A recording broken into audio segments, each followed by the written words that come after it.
The following morning, Daniel called before I had even finished my first cup of coffee. "Mom," he said, "I think it's time." I knew exactly what he meant. For 2 seasons, we had been collecting documents. One folder after another. One discovery after another. One unanswered question leading to the next. Now, instead of searching for another piece of evidence, our attorney wanted to look at everything together. Not separately. As one complete timeline. Within an hour, Daniel arrived at my house carrying several empty storage boxes. We worked quietly. Neither of us spoke very much. The wooden box was the first thing we packed. It had started this entire journey. For years, it had sat unnoticed inside my home. Now it had become the foundation of everything we were trying to understand. Next came the folders. Letters. Bank statements. Insurance records. Property appraisals. Legal correspondence. Medical appointment histories. Communication logs. Email reports. Printed text messages. My journals. Daniel's investigation notes. The technical review of my email account. Even the report about the unsent drafts. Every document had earned its place. Not because it answered every question, but because each one represented one verified part of a much larger story. When we arrived at our attorney's office, the conference room looked different than usual. The long meeting table had been completely cleared. No coffee cups. No legal files. No laptops. Only empty space. Our attorney greeted us warmly. Then he looked at the boxes. "I think today is going to be different." Daniel smiled faintly. "I think so too." One by one, we unpacked everything. The wooden box sat at one end of the table. Beside it came the family letters. Then the insurance files. The banking records. Property documents. Medical summaries. Email reports. Legal records. Financial planning papers. The charity foundation documents. Storage unit records. Photographs. Appointment histories. Personal journals. By the time we finished, nearly the entire conference table was covered. For a few moments, no one spoke. The attorney slowly walked around the table. Not opening anything. Not reading anything. Simply looking. He had already reviewed nearly every document over the previous months. Today wasn't about discovering another record. Today was about seeing the relationship between all of them. Without saying a word, he walked toward the wall. Leaning against it was a large whiteboard. He rolled it into the center of the room. Daniel looked at him. "Aren't we reviewing the files?" The attorney smiled. "We already know what's inside most of them." He picked up a marker. "What we don't yet understand," he paused, "is how they connect." That sentence immediately changed the atmosphere in the room. For months, we had investigated one issue after another. Each discovery demanded attention. Each document seemed important by itself. Now our attorney wanted something different. Perspective. He uncapped the marker. Then wrote the first entry in the upper left corner. The locks. Daniel immediately recognized the reference. The first major event that had made me realize something wasn't right. Beneath it, the attorney wrote another. Family photographs, then another. The assisted living discussions, another line appeared. Community rumors, then. Credit card records, family jewelry, power of attorney documents, cancelled appointments, email activity, charitable foundation records, storage unit, property appraisal. Each event occupied its own place on the board. Not arranged by importance. Arranged by time. Daniel stood quietly beside me. His eyes moved slowly from one entry to the next. The attorney continued adding dates beneath each heading. Sometimes only a month. Sometimes an exact day. Sometimes a year when that was all we could verify. Every date came directly from documents already sitting on the table. Nothing was added from memory alone. Nothing appeared without supporting records. After nearly an hour, the whiteboard was almost full. Lines connected certain events where the documentation clearly established a sequence. Other sections remained separate because more evidence was still needed. The attorney stepped back. So, he looked toward Daniel. What do you see? Daniel didn't answer immediately. Instead, he walked closer to the board. He studied it silently. His eyes moved across years instead of individual events, across patterns instead of isolated moments. I watched my son carefully. Months earlier, he would have focused on whichever discovery felt newest. Now he hardly looked at any single document. He looked at the timeline, the flow, the sequence. Finally, he spoke. I don't see separate stories anymore. The room became very quiet. He pointed toward one section of the board. Here's a change to contact information. Then another. Later, an appointment. Another. Then communication. Another. Then a financial decision. He paused. When we found each one individually, he looked toward me. I thought they were unrelated. He turned back toward the whiteboard. I don't think that anymore. The attorney nodded slowly. Why? Daniel took a long breath. Because I'm not looking at isolated incidents anymore. His finger moved slowly across the board. I'm looking at a pattern. Not a conclusion. Not an accusation. A pattern. Years of events arranged in the order they had actually happened. For the first time since this journey began, Daniel wasn't overwhelmed by the number of documents. Instead, he understood something much more important. Every individual record had been one small piece of a much larger picture. And only after placing them together in chronological order could he finally see what had remained hidden all along. Not one mystery. Not one misunderstanding. But a pattern that appeared repeatedly over many years. As I looked across the whiteboard covered with dates, documents, and carefully verified events, I realized something too. The investigation had changed. We were no longer asking, what happened next? We were asking a much deeper question. What story do all of these verified events tell when they are viewed together? And for the first time since opening that wooden box, my son was no longer standing in front of scattered pieces. He was finally seeing the entire puzzle. Our attorney stood in front of the whiteboard for a long time before drawing the first line. He did not begin with an accusation. He did not say who was right or wrong. He only pointed to the first verified event. Then the next. Then the one after that. This is not about guessing, he said calmly. This is about sequence. Daniel nodded. I sat quietly at the end of the conference table, watching as years of confusion slowly turned into a visible timeline. The attorney drew a line from the changed locks to the missing family photographs. Then another line toward the early conversations about my independence. Another toward the letters that never reached me. Another toward the changes in contact information. He paused at each step. Not to explain too much. Only to identify what the documents showed. This is when information changed. This is when a decision was recorded.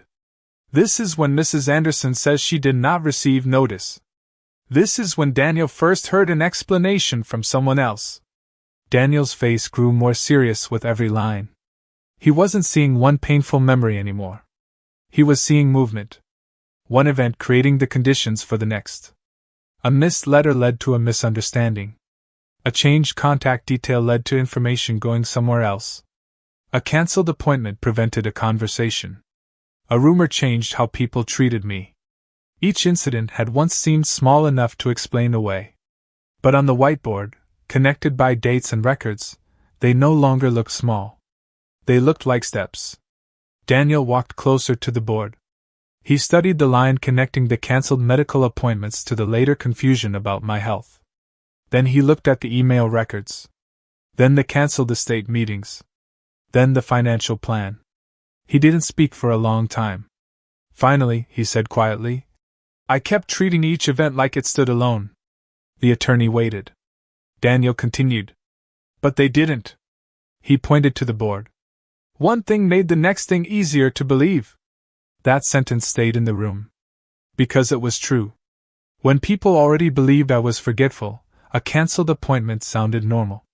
When people already believed I wanted distance, a missing invitation made sense. When Daniel already believed I didn't want changes, an unsigned legal draft looked unimportant. One story prepared the ground for another. The attorney drew another line. Then another. Soon, the whiteboard no longer looked like a list. It looked like a map. A map of information being changed, delayed, redirected, or explained before I had the chance to speak for myself. Daniel stared at it. His eyes moved from one side to the other. I could almost see him remembering every moment he had once dismissed. Every explanation he had accepted. Every question he had failed to ask. Then he turned toward me. I didn't verify enough. I smiled sadly. No. He lowered his eyes. But you are verifying now. He nodded. The attorney capped the marker and stepped back. Again, he said, this board does not tell us every motive. It does not answer every question. But it does show that the events are not as disconnected as they once appeared. Daniel looked at the board again. For the first time, he saw what I had been living inside for years. Not one mistake. Not one rumor. Not one missing document. But a chain. And each link had quietly pulled the next one into place.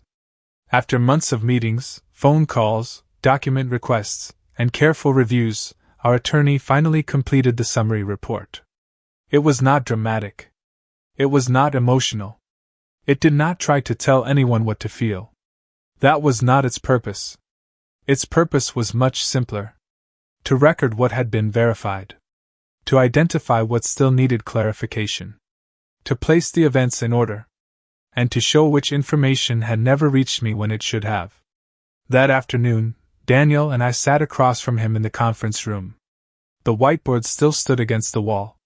The long table was still covered with folders. But in the center of the table rested one document. The final report. Our attorney placed his hand on top of it before sliding it toward Daniel. I want you to understand something, he said. Daniel looked up. The most important thing is not this report. Daniel frowned slightly.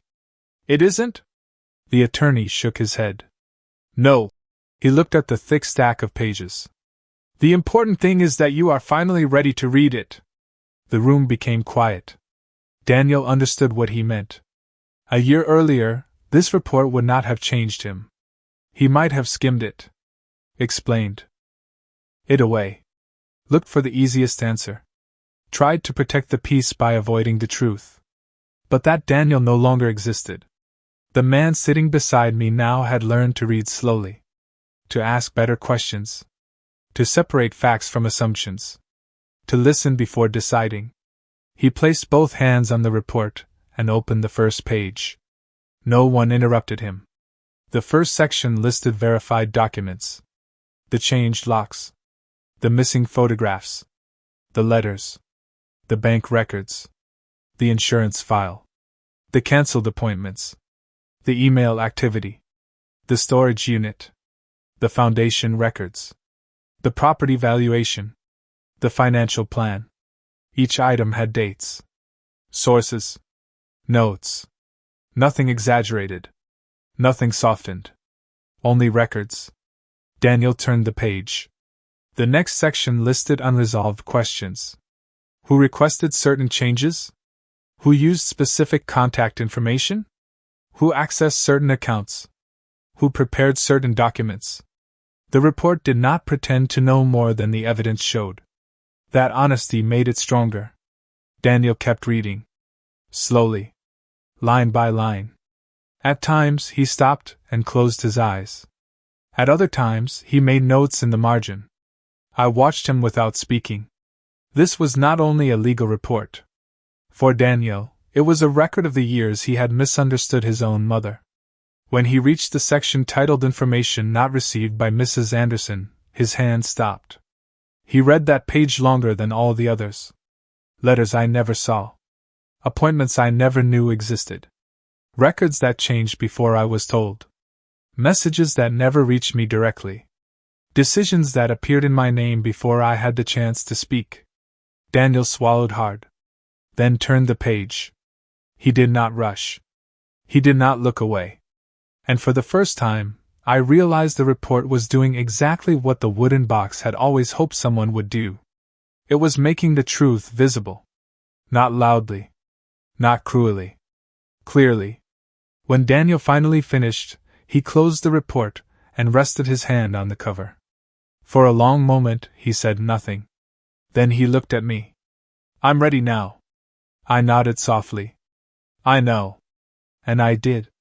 Because this time, my son had not read the truth to defend himself from it. He had read it to understand it. That was the difference. And perhaps that was where real healing could finally begin. After Daniel finished reading the attorney's report, he didn't close the folder immediately. Instead, he sat quietly in the conference room, staring at the last page. No one hurried him. Our attorney remained at the opposite end of the table, organizing a few notes without interrupting the silence. I simply watched my son. For months, I had seen him become someone different. Not overnight. Not because of one conversation. But because of hundreds of small moments. One document. One question. One difficult realization after another. The report resting in front of him wasn't just another collection of records. It represented 2 seasons of searching. 2 seasons of learning. 2 seasons of discovering that the truth is often more complicated than the first explanation we hear. Daniel finally closed the report. The sound echoed softly across the room.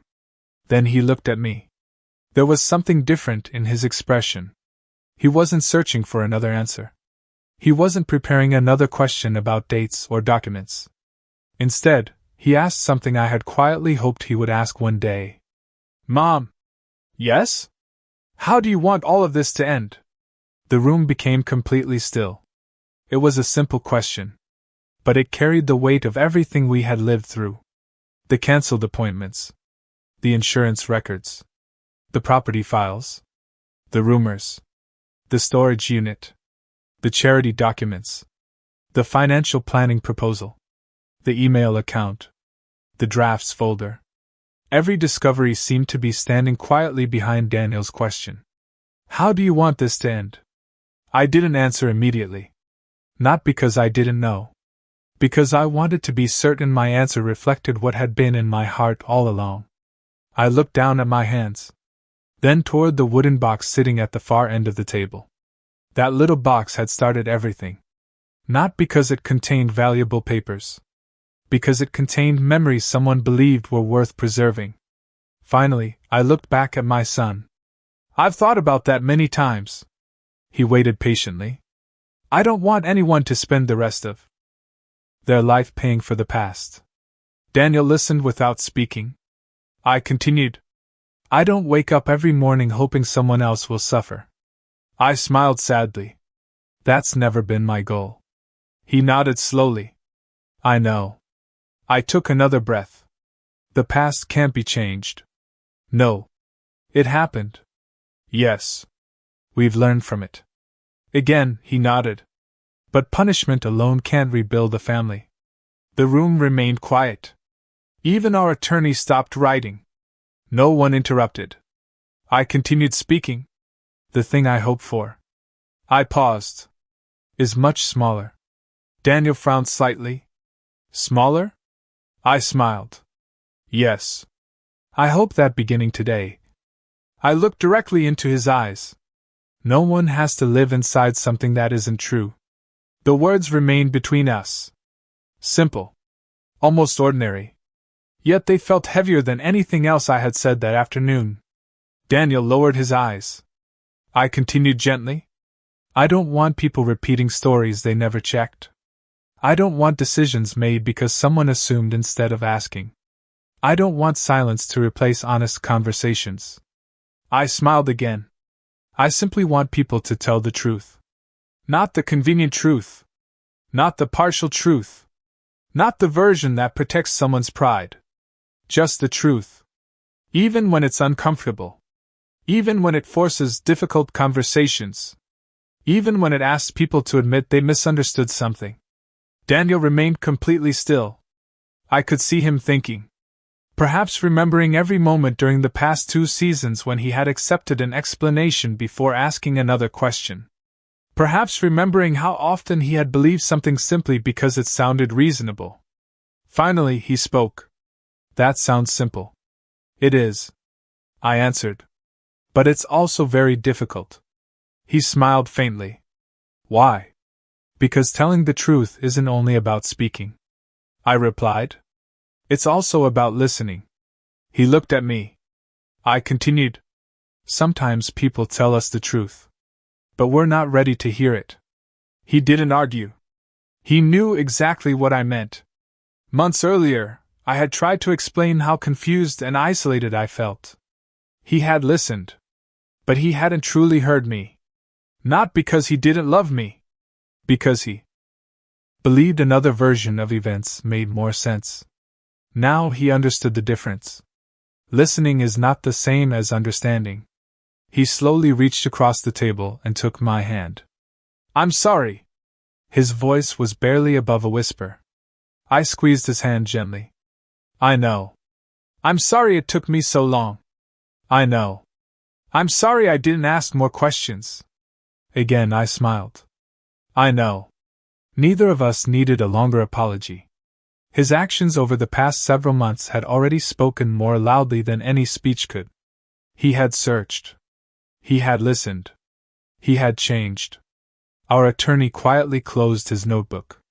"I've worked with many families over the years," he said softly, "and I've learned something." Daniel looked toward him. "The strongest families aren't the ones that never face painful truths." He paused. "They're the ones willing to face them together." No one said anything after that. There wasn't anything left to add. The report remained on the table. The documents remained exactly where they had been. The unanswered questions were still unanswered.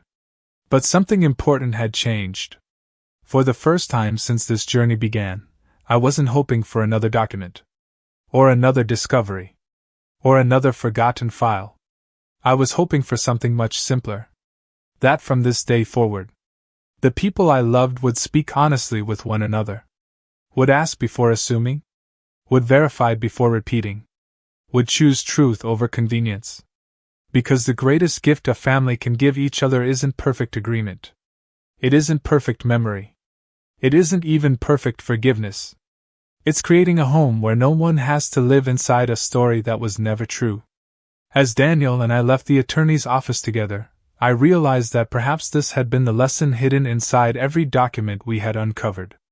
Truth cannot erase the past, but it can finally give people the chance to stop living inside a version of the past that was never real. That evening, after leaving the attorney's office, Daniel drove home alone. The drive was quiet. He turned off the radio before backing out of the parking lot. For the first time in months, he wasn't thinking about another document that needed to be found. He wasn't wondering which organization to contact next. He wasn't planning another meeting. Instead, his thoughts kept returning to a much more difficult subject: himself. When he pulled into the driveway, the house felt unusually still. It had been several days since Vanessa had left. The silence inside no longer felt unfamiliar. It had become part of the rhythm of the home. Daniel walked into his office without turning on the television or checking his phone. The wooden box sat on the shelf where he had placed it after returning from the attorney's office. The investigation files were neatly stacked beside it. He looked at them for a moment, then reached past them and picked up something much smaller. His notebook. The same notebook he had carried almost everywhere for the past 2 seasons. Its cover had become worn. Several pages had bent corners. Small notes had been tucked between chapters. It no longer looked like a brand new notebook. It looked like a record of change. Daniel sat down at his desk and slowly opened to the very first page. For several minutes he didn't read. He simply looked. Then he began turning the pages one at a time. His earliest notes were different. Short. Confident. Sometimes written after hearing only one explanation. Sometimes based on assumptions he had never questioned. As the pages continued, his handwriting changed. The notes became longer. More careful. Instead of writing conclusions, he began writing questions. Instead of assuming motives, he listed documents to verify. Instead of deciding first and investigating later, he reversed the process. Evidence. Then understanding. Then judgment, if judgment was even necessary. He smiled faintly. The notebook told the story of his investigation. But it also told the story of his own growth. He reached one page near the beginning. There, he had written a sentence many months earlier. Maybe Mom is simply remembering things differently. Daniel looked at those words for a long time. He didn't tear out the page. He didn't cross it out. He simply accepted that it reflected who he had been at that moment. Then he turned another page. Another early note. I should probably ask Vanessa first. Another. There is probably a reasonable explanation. He nodded slowly. There often had been reasonable explanations. Sometimes. But he realized something now that he had not understood then. A reasonable explanation still deserves verification. He leaned back in his chair. For several minutes he stared at the ceiling. Then he spoke aloud, though no one else was there to hear him. I never wanted to hurt my mother. The words filled the quiet room. He knew they were true. He had never woken up intending to cause her pain. He had never wanted her to feel alone. He had never wanted her to believe he didn't love her. That had never been his intention. But another realization followed almost immediately. Good intentions are not always enough. He rested his elbows on the desk. I also didn't spend enough time checking whether what I heard was true. That sentence hurt more. Because it was harder to avoid. He had trusted. He had assumed. He had accepted. Sometimes because he was busy. Sometimes because life moved quickly. Sometimes because believing the first explanation felt easier than asking another difficult question. He closed his eyes. The attorney's whiteboard came back into his mind. One event leading to another. One misunderstanding connected to the next. One missed opportunity after another. Then he remembered something his mother had said earlier that day. I don't want anyone to live inside something that isn't true. He repeated those words quietly. Then looked down at the notebook again. It was almost full. Only one blank page remained at the end. He picked up his pen. For several seconds he didn't write. He wanted the final sentence to matter. Not because someone else might read it. Because he wanted to remember it himself. Finally, he began writing slowly. Every word deliberate. The truth doesn't change just because I choose not to look at it. He read the sentence twice. Then carefully underlined it. Not dramatically. Just enough to remind himself later why he had written it. That sentence wasn't about anyone else. It wasn't about his mother. It wasn't about Vanessa. It wasn't about the attorney or the investigation. It was about the kind of man he wanted to become. A man willing to look. Even when looking was uncomfortable. A man willing to ask. Even when asking might change relationships. A man willing to verify. Even when assumptions seemed easier. He gently closed the notebook. The sound echoed softly through the room. It felt like the end of something. Not the end of unanswered questions. There were still records to review. Still conversations waiting to happen. Still parts of the story that remained unfinished. But it was the end of one chapter. The chapter in which he believed love alone was enough. Now he understood something more. Love must also be willing to listen. To question. To learn. And when necessary, to admit it had been wrong. Daniel stood and carried the notebook to the bookshelf. He placed it beside the wooden box. The two objects looked strangely similar. One had preserved my memories. The other had preserved his transformation. He turned off the desk lamp and walked toward the door. Before leaving the room, he looked back one final time. The notebook remained exactly where he had left it. Closed. Complete. For 2 seasons, Daniel had searched for the truth about his family's past. That evening, he realized the most important truth he had discovered was not hidden inside a legal file, a bank record, or an email account. It was hidden inside himself. And finally, he had chosen to look at it. The next morning, my phone rang just after sunrise. I had already made a cup of coffee and was sitting on the back porch, watching the morning light spread across the yard. For the first time in many weeks, I wasn't expecting another call from the attorney. I wasn't waiting for another document. I wasn't wondering what forgotten record might appear next. The investigation had changed its direction. Now, the questions were no longer only about the past. They were about the future. When I looked at the screen, I smiled. It was Daniel. I answered immediately. "Good morning." "Morning, Mom." His voice sounded different. Not because he was happier. Not because every problem had disappeared. It sounded calmer. More certain. For a few moments, neither of us spoke. Then he said something that immediately caught my attention. "I've been thinking all night. I figured you might." He laughed quietly. "I don't think I slept very much." "I don't think I did either." Another brief silence passed between us. Then Daniel took a slow breath. "I wanted to tell you something." I leaned back in my chair. "I'm listening."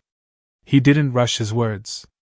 Over the past 2 seasons, he had learned that important conversations deserve patience. "I can't change what already happened."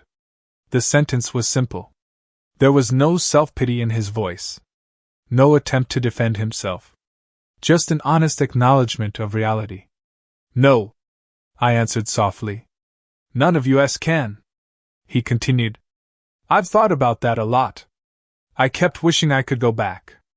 I kept thinking about all the conversations I should have had. All the questions I should have asked. All the times I should have slowed down instead of accepting the first explanation I heard." He paused. "But I can't change any of that." I listened without interrupting. Sometimes people need the space to hear their own thoughts out loud. Then Daniel said something I will never forget. "But I can decide how I'm going to live from today forward." Those words settled quietly between us. Not because they solved everything. Because they didn't. There were still relationships that needed healing. Still difficult conversations waiting. Still consequences either of us could predict. But his words told me something much more important. He had stopped trying to rewrite the past. He had started choosing the future. "I've made a decision," he continued. "What kind of decision?" I asked gently. His answer came without hesitation. "I'm not going to avoid difficult conversations anymore." I smiled. He kept going. "I'm not going to accept important answers without taking the time to understand them." Another pause. "And I'm not going to let any relationship in my life depend on silence." The morning breeze moved softly through the trees. I looked out across the yard as I listened to my son.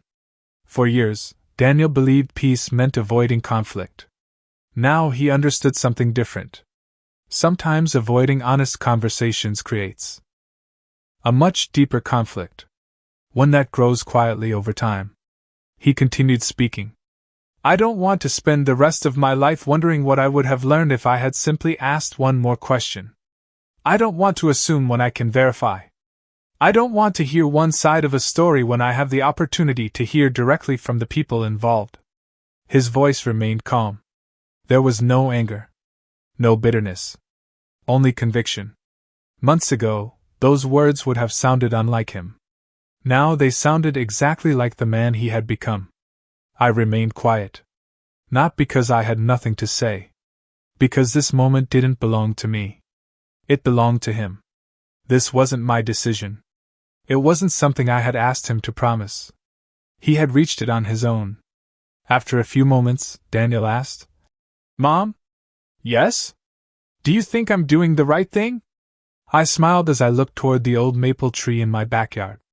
The same tree his father had planted decades ago. "I think you're making your own decision." He was silent. "And that's exactly what you need to do." He let out a slow breath. "I've spent a long time letting other people influence what I believed." I nodded even though he couldn't see me. "I know. I don't want to live that way anymore." "I know." Another quiet moment passed. Then he laughed softly. "You know." "What?" I thought this investigation was about finding answers. And I think it was really about learning how to ask better questions. I couldn't help smiling. I think you're right. We stayed on the phone for several more minutes. Not discussing documents. Not talking about attorneys. Not reviewing timelines. Just talking as a mother and her son. It had been a long time since we had done that without some new discovery hanging over the conversation. Before ending the call, Daniel spoke one last time. Thank you? For what? For waiting. For not giving up on me. I felt my eyes begin to fill. I never stopped believing you would find your own way. He didn't answer immediately. Finally, he said quietly, I think I'm beginning to. When the call ended, I remained sitting on the porch with my coffee growing cold beside me. The morning sun had climbed higher into the sky. Birds moved through the trees. Neighbors began leaving for work. Life continued as it always had. But inside my heart, something had changed. For months, I had hoped my son would eventually understand what had happened. Now I realized that understanding was only part of the journey. The greater change was that he had chosen the kind of man he wanted to become. No one had forced that decision. No document could make it for him. No attorney could write it into a report. No investigation could guarantee it. It belonged entirely to him. I didn't congratulate him. I didn't tell him how proud I was. I didn't need to. Some moments don't require speeches. They require trust. So I simply smiled to myself. Because after everything we had lived through, after every unanswered question, after every difficult conversation, my son had finally done something no one else could ever do for him. He had made his own choice. And somehow, I knew that choice would shape the rest of his life far more than anything we had uncovered in the past 2 seasons. That afternoon, after ending our phone call, Daniel made one more decision. There was one conversation he no longer wanted to postpone. Not because he expected easy answers. Not because he believed a single meeting could resolve everything that had happened. But because he had promised himself something earlier that morning. He would no longer avoid difficult conversations. He drove home, walked into his office, and stood quietly in front of the bookshelf. His eyes settled on the wooden box. The same box that had started everything. For a long moment, he simply looked at it. Then he carefully lifted it from the shelf. The weight surprised him again. Not because the box itself was particularly heavy. Because of everything it had come to represent. Inside were the pieces of a family's history. Letters. Bank statements. Insurance documents. Personal journals. Appointment records. Handwritten notes. Copies of legal papers. Printed emails. The timeline that had slowly changed how he understood the past. Nothing inside had been arranged to persuade anyone. Nothing had been collected to win an argument. Every document had been preserved for one purpose: to understand. Daniel placed the box carefully in the back seat of his car. He closed the door gently. Then sat behind the steering wheel without starting the engine. He took one slow breath. Then another. This wasn't the Daniel from the beginning of the story. Months earlier, he might have driven away determined to prove someone wrong. He might have arrived carrying anger instead of questions. Now he wanted something different. A conversation built on honesty. Nothing more. Nothing less. About 30 minutes later, he pulled into the driveway. Vanessa had agreed to meet him. She opened the front door before he reached the porch. Either of them smiled. Neither looked angry. They simply stood there for a moment. Hi! Hi! Daniel picked up the wooden box from the back seat. Vanessa noticed it immediately. You brought it. I did. She stepped aside. Come in. The house felt strangely quiet. No television. No music. Only the faint ticking of an old wall clock somewhere in the hallway. Daniel carried the box into the living room. He placed it gently on the coffee table between them. Then he sat down. The box remained exactly where he had placed it. Closed. He did not lift the lid. He did not remove a single document. He did not spread papers across the room the way he had done at the attorney's office. The letters remained inside. The bank statements remained inside. The legal records remained inside. My journals remained inside. My handwritten notes remained inside. Every piece of evidence stayed untouched beneath the wooden lid. Vanessa looked at the box. Then at Daniel. Finally she asked, "Why did you bring it?" Daniel rested both hands on his knees before answering. "Because everything we've been talking about for months is inside." She looked down again. Either of them reached for the box. Several seconds passed. The silence between them felt almost physical. The old clock continued ticking steadily on the wall. Daniel noticed the sound. Each second seemed louder than the last. Neither of them appeared eager to be the first to speak again. Eventually, Vanessa broke the silence. "Are you going to show me what's inside?" Daniel slowly shook his head. "Not today." She looked surprised. No. He glanced at the wooden box. "I didn't bring it here to argue." Another quiet moment passed. "I didn't bring it to accuse you of anything." His voice remained calm, measured. The same calm voice he had developed over months of difficult conversations. "I brought it because this box reminds me of something." Vanessa listened. Daniel continued. "When I first opened it, I thought it contained answers." He smiled faintly. It didn't. It contained questions. He looked directly at her. "And those questions changed me." Vanessa lowered her eyes. Daniel wasn't speaking like a lawyer. He wasn't speaking like an investigator. He was speaking as a husband trying to explain where his journey had taken him. "The papers inside this box matter," he said quietly. "But they aren't the most important thing anymore." She looked back at him. "What is?" Daniel answered without hesitation. "Whether we're willing to tell the truth." Again the room became silent. The clock continued marking each passing second. Neither of them reached toward the wooden box. Neither of them attempted to open it. Neither of them interrupted the silence simply because silence felt uncomfortable. For months, their conversations had revolved around documents, dates, reports, appointments. Today, the box remained closed. Because Daniel understood something he hadn't known at the beginning of the season. The greatest questions in a family are not always answered by another piece of paper. Sometimes the next chapter begins only when people become willing to speak honestly with one another. He rested one hand gently on top of the wooden lid. Not to open it. Simply to acknowledge everything it represented. Years of memories. Months of investigation. Countless difficult conversations. Lessons learned one document at a time. Vanessa watched him quietly. She seemed to understand that this meeting felt different from every conversation they had shared before. Daniel wasn't asking her to respond immediately. He wasn't demanding explanations. He wasn't trying to force the story toward an ending. Instead, he had brought the entire journey into the room, then chosen not to hide behind it. The old clock continued ticking. The wooden box remained closed. The room stayed remarkably still. And in that silence, it became clear that the most important conversation of the season was about to begin. For a long moment, neither of them moved. The wooden box rested quietly on the coffee table between them. The afternoon sunlight stretched across the room, casting long shadows over the worn wood that had become the symbol of everything Daniel had spent the past 2 seasons trying to understand.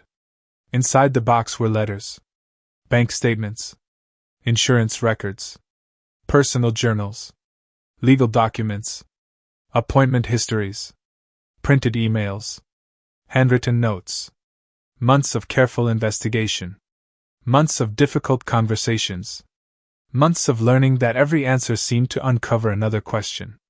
Daniel looked at the box, then slowly raised his eyes to Vanessa. He held her gaze for several seconds before speaking. His voice was calm, steady, almost softer than she expected. "The first time." He paused. "I came looking for explanations." The room remained silent. Daniel rested one hand gently on top of the wooden lid. Not to open it. Simply to acknowledge everything it represented. This time, he took a slow breath. I'm not here to hear another explanation. Another pause. The old wall clock continued ticking somewhere in the hallway. Each second seemed louder than the last. Daniel spoke again. I'm here to hear the truth. The words settled quietly between them. There was no anger behind them. No accusation. No raised voice. Only a simple statement. For months, Daniel had listened to explanations. Some reasonable. Some incomplete. Some impossible to verify. Others supported by documents. He had learned something that changed the way he saw every conversation. An explanation answers a question. The truth survives every question. Vanessa didn't answer immediately. Instead, she lowered her eyes toward the wooden box. She looked at it for a very long time. Almost as though she were remembering something Daniel could not yet see. The silence stretched on. Daniel didn't interrupt it. Earlier in his life, silence made him uncomfortable. Now he understood that some of the most important moments happen when no one rushes to fill the room with words. Finally, Vanessa stood. Without saying anything, she walked slowly across the room toward her desk. Daniel watched quietly. She reached for the top drawer. Her hand rested on the handle for a brief moment before she pulled it open. Inside was a brown file folder. Plain. Unmarked except for a small handwritten label Daniel couldn't read from where he sat. He watched as she carefully lifted it from the drawer. She held it in both hands for several seconds. Almost as if she were deciding whether this moment had finally arrived. Then she walked back to the coffee table. Without opening the folder. Without removing a single page. She gently placed it beside the wooden box. The two objects sat next to each other. The wooden box Daniel had carried into the room. The brown folder Vanessa had kept hidden until now. Neither had been opened. Neither had revealed its contents. Yet somehow, the room felt completely different. Daniel looked from one object to the other. Then back at Vanessa. His voice was quiet. What is it? She didn't answer the question immediately. Instead, she rested one hand lightly on the folder. When she finally spoke, her voice was so soft Daniel almost had to lean forward to hear her. If you really want to know the whole truth. She stopped. Her eyes remained fixed on the folder. Several more seconds passed. Then she slowly looked directly at Daniel. This story didn't begin with me. Daniel felt the words settle heavily into the silence. He didn't respond. For the first time since opening the wooden box months earlier, he found himself without another question. Not because every answer had finally appeared. Because the ground beneath everything he thought he understood had shifted once again. At that same moment, miles away, I sat quietly in my living room. Daniel had promised to call after the meeting. I looked at the clock. Then toward the empty chair where my husband used to sit every evening. I thought about everything that had happened since this journey began. The missing photographs. The changed locks. The cancelled appointments. The rumors. The insurance documents. The charity records. The storage unit. The property files. The email account.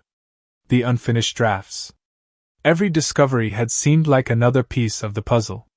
Now, for the first time, I wondered whether we had been looking at only one part of a much larger picture. Back in the living room, Daniel remained completely still. His hand was still resting on the wooden box. Across from it sat the brown folder. 2 collections of records. 2 collections of memories. Perhaps 2 very different versions of the same family's history.